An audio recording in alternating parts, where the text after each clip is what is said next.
Hallo zusammen, ihr seid auch schon hier. Ja, wie wir diese Oberschränke gebaut haben, zeigen wir euch in dieser Folge. Also, viel Spaß!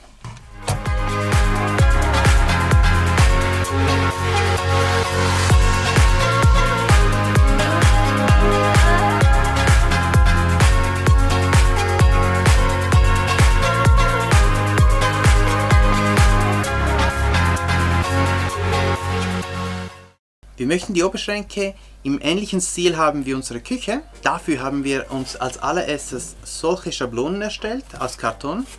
Die werden dann hier und hinten und in der Mitte das Ganze abtrennen. Zusätzlich werden wir noch das Ganze mit solchen Latten, das ist nur ein Beispiel, hier hinten an dem Metall mit Einpressmuttern befestigen. Und das gleiche werden wir an den Holmen in den Decken machen, sodass es wirklich hält und uns das nicht um die Ohren fliegt. Aber als allererstes werden wir jetzt die Schablonen auf das Holz übertragen und dann Schritt für Schritt eins nach dem anderen durchgehen.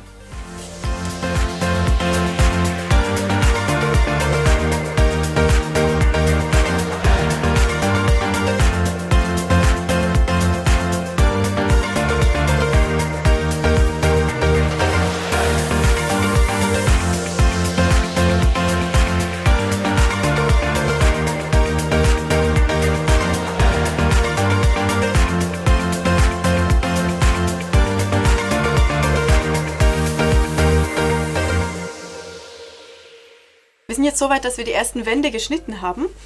Damit wir jetzt aber festlegen können, auf welcher Höhe die Querbalken sind, auf denen dann das Möbel angeschraubt wird, müssen wir wissen, wie hoch der Boden sein wird. Da wir ja noch Spots einbauen wollen und diese aber auch noch einen gewissen Raum brauchen. Und ja, jetzt ziehen wir hier die Linie, um zu sehen, wie tief wir gehen dürfen. Ich mache die jetzt gleich mal sehr behelfsmäßig hier mit diesem Holz. So. Und jetzt wissen wir, wenn wir hier diese Wand haben,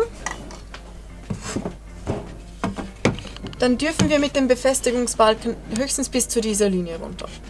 Vermutlich gehen wir ein bisschen höher, aber ja, das müssen wir jetzt beraten.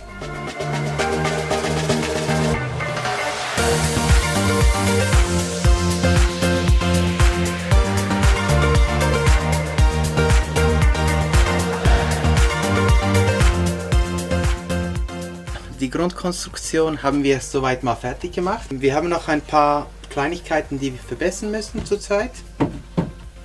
Aber ansonsten passt es eigentlich ziemlich gut, ziemlich genau.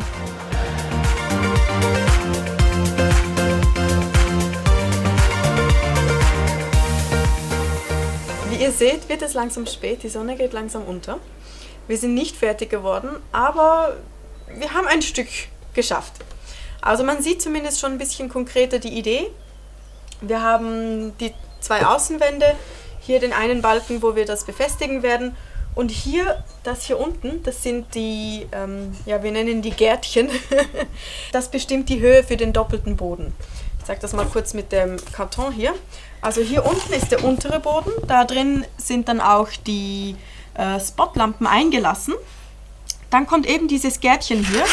Und da drauf kommt dann so der zweite Boden. Wir verlieren natürlich ein bisschen an Höhe, aber dafür haben die Lampen ein bisschen Platz oben wegen der Hitze, die sich da bei den Lampen entwickelt. Und ja, wir denken, so groß ist der Verlust nicht. Morgen machen wir dann hier die zwei Innenwände, das mittlere Gärtchen und den Boden. Und vielleicht auch gleich die Löcher für die Lampen. Mal schauen. Heute geht es mit vollem Elan weiter. Wir passen jetzt diesen Rahmen, den wir jetzt gemacht haben, an die Wand ein, weil wir Einpressmuttern montieren müssen. Genau, oder? wir werden jetzt die Einpressmuttern ans Blech reinpressen und dann das ganze Gestell anpassen. Und danach geht es weiter eigentlich hier mit dem Garten, die zwei Abschrankungen hier. Und ja, mal schauen, wie weit die heute kommen. Wir möchten eigentlich heute fertig werden, Ja. aber ja, mal schauen.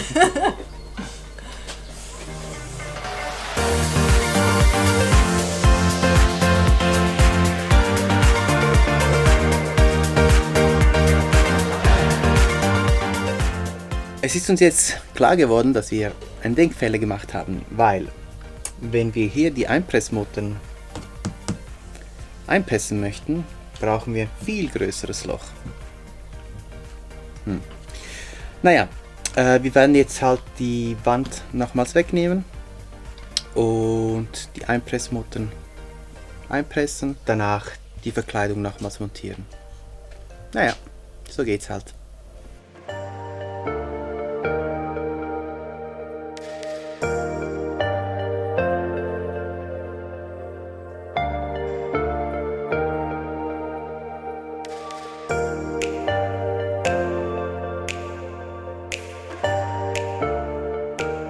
Schlussendlich soll das hier so reinpassen.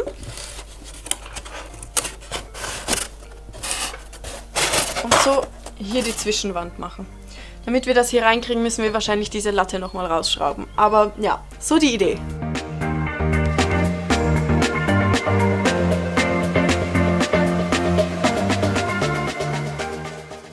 Wir sind jetzt mit dem Unterboden fertig, den haben wir richtig zugesägt. Die Gärtchen haben wir auch alle fertig und die Zwischenwände, und jetzt geht es daran, das zusammenzusetzen.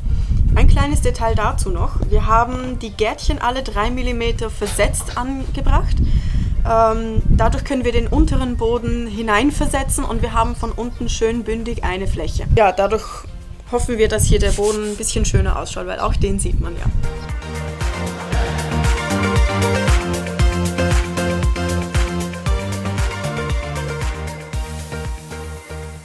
Als nächstes werden wir jetzt den Korpus streichen. Dafür haben wir ihn jetzt hier in diese Halle gebracht, wo wir vor Witterung geschützt sind. Und das bedeutet, dass wir jetzt hier überall nochmal drüber schleifen mit ganz feinem Schleifpapier und dann mit der Lasur drüber gehen. Die wird dann auch weiß sein, damit es schön zusammenpasst mit der Küche.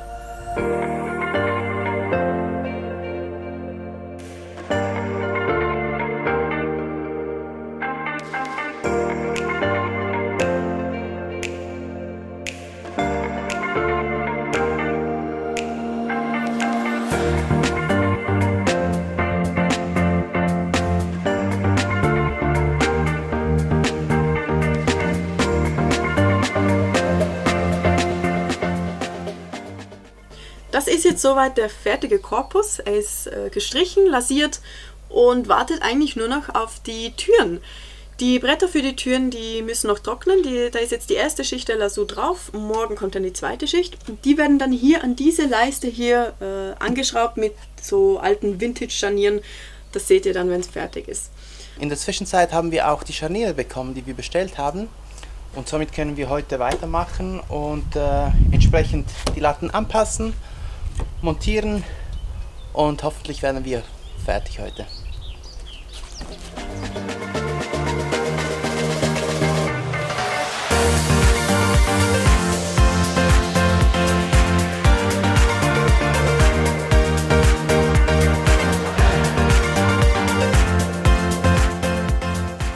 Ja, wie ihr seht, die Türen sind bereit. Die Scharniere haben wir auch schon hier. Und jetzt wird das eigentlich so eingesetzt. Ich zeige euch das kurz. Die Scharniere kommen hier oben hier hin. Und ja, das ist schon alles.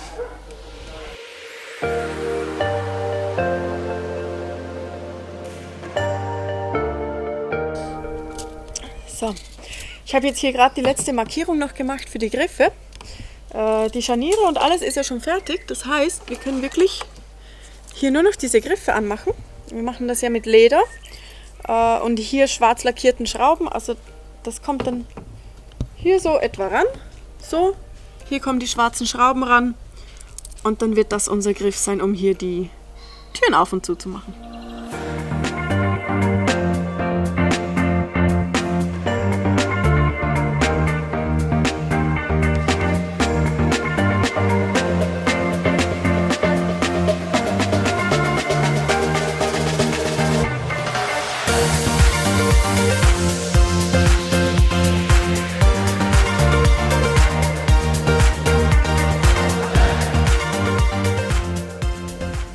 Und fertig.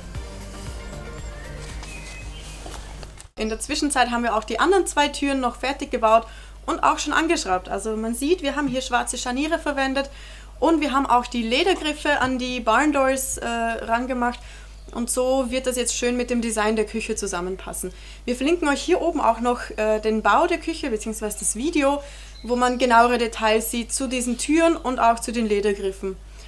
Und ja, ansonsten, hier sind wir fertig. Wir haben noch, von innen sieht man das besser, wir haben noch eine Rückwand reingemacht, damit das Armaflex und die Isolation dahinter besser geschützt ist. Und es fehlen natürlich noch die Lichter, aber dafür müssen wir jetzt die Oberschränke erstmal das letzte Mal einbauen.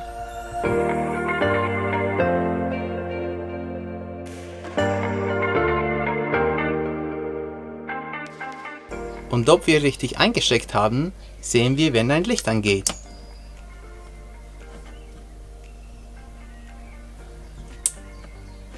Aha, es leuchtet. Wir haben richtig eingesteckt.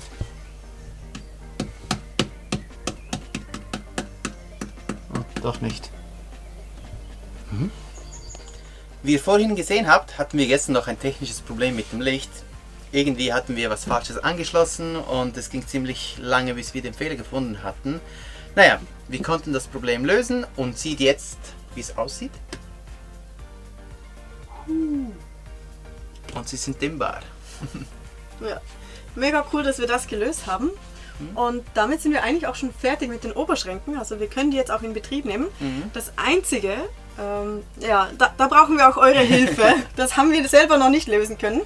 Wenn wir die Oberschränke aufmachen, dann haben wir nichts, das die offen hält. Und das Einzige, was uns dazu eingefallen ist, ist das hier, ein Stück Holz, das wir hier einklemmen. Aber das ist ja keine langfristige Lösung. Und nicht sicher. Nein, auf keinen Fall. Ja.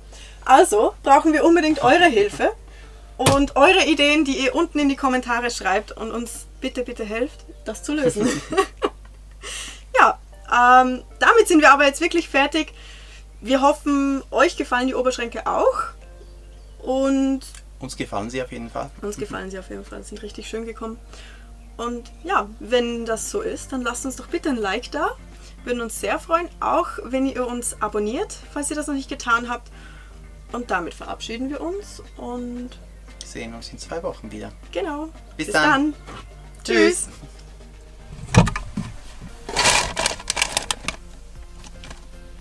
Chips? Nicht? Okay. Tschüss.